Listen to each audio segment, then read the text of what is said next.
Baik, selamat pagi untuk kita semua. Perkenalkan, nama saya adalah Vina Tikneon dengan NIM 2322511028. Kelas A, semester 2 dari Fakultas Keguruan dan Ilmu Pendidikan, Program Studi Pendidikan Sosiologi, Universitas Muhammadiyah Kupang. Baik, di sini saya akan menyampaikan materi saya tentang pentingnya pendidikan multikultural. Yang pertama, pengertian pendidikan multikultural. Secara etimologi, pendidikan multikultural memiliki dua kata, yaitu pendidikan dan multikultural.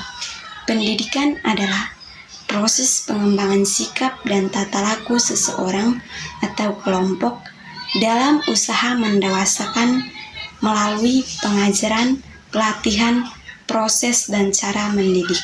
Sedangkan multikultural diartikan sebagai keragaman, kebudayaan, dan aneka kesopanan. Secara terminologi, pendidikan multikultural adalah proses pengembangan seluruh potensi manusia yang menghargai pluralitas sebagai konsekuensi keragaman budaya, etnis, suku, dan aliran agama.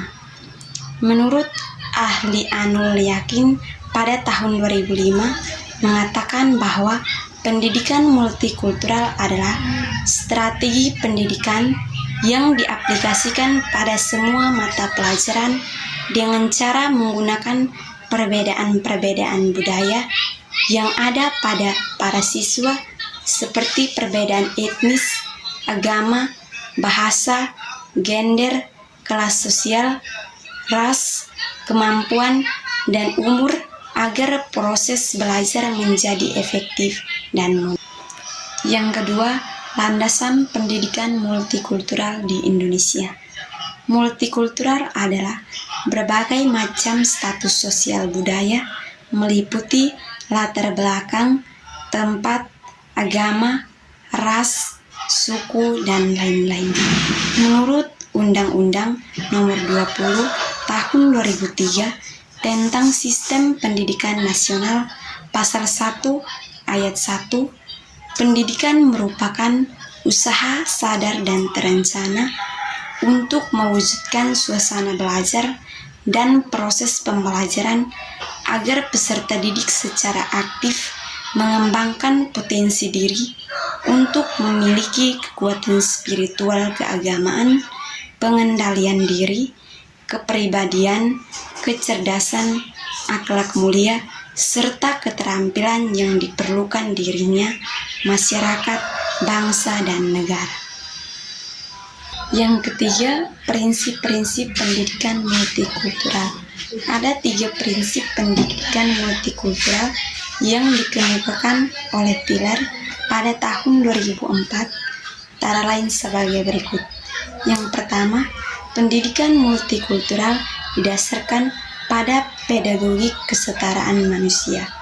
Yang kedua, pendidikan ditunjukkan pada terwujudnya manusia Indonesia yang cerdas dan mengembangkan pribadi-pribadi Indonesia yang menguasai ilmu pengetahuan dengan sebaik-baiknya.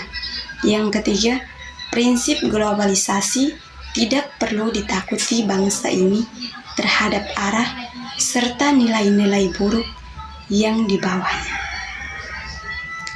Ketiga prinsip pendidikan multikultural yang dikemukakan oleh Tiller tersebut sudah dapat menggambarkan bahwa arah dari wawasan multikulturalisme adalah menciptakan manusia yang terbuka terhadap segala macam perkembangan zaman dan keragaman berbagai aspek dalam kehidupan modern. Yang keempat, tujuan pendidikan multikultural. Tujuan pendidikan multikultural dalam Undang-Undang Sisdiknas ialah menambahkan sikap simpati, respek, apresiasi, dan empati terhadap penganut agama dan budaya yang berbeda. Menurut Goresik Budianta pada tahun 2023 mengatakan bahwa Pendidikan multikultural bertujuan untuk memfasilitasi pengalaman belajar yang memungkinkan peserta didik mencapai potensi yang maksimal sebagai pelajar dan pribadi yang aktif dalam memiliki kepekaan sosial tinggi di tingkat lokal, nasional, dan global, serta mewujudkan sebuah bangsa yang kuat, adil, maju, makmur, dan sejahtera tanpa perbedaan etnik, ras, agama, dan budaya. Yang terakhir, karakteristik pendidikan multikultural. Ada 3 tantangan besar dalam melaksanakan pendidikan multikultural di Indonesia, yaitu yang pertama, agama, suku bangsa, dan tradisi. Agama secara aktual merupakan ikatan yang terpenting dalam kehidupan orang Indonesia sebagai suatu bangsa. Hal ini akan menjadi perusak apabila digunakan sebagai senjata politik atau fasilitas individu atau kelompok ekonomi. Yang kedua, kepercayaan. Kepercayaan merupakan unsur terpenting dalam hidup bermasyarakat. Munculnya kecurigaan atau ketakutan atau ketidakpercayaan terhadap yang lain dapat juga timbul ketika tidak ada komunikasi di dalam masyarakat plural. Yang ketiga, toleransi. Toleransi merupakan bentuk tertinggi ketika kita mencapai keyakinan yang dapat berubah.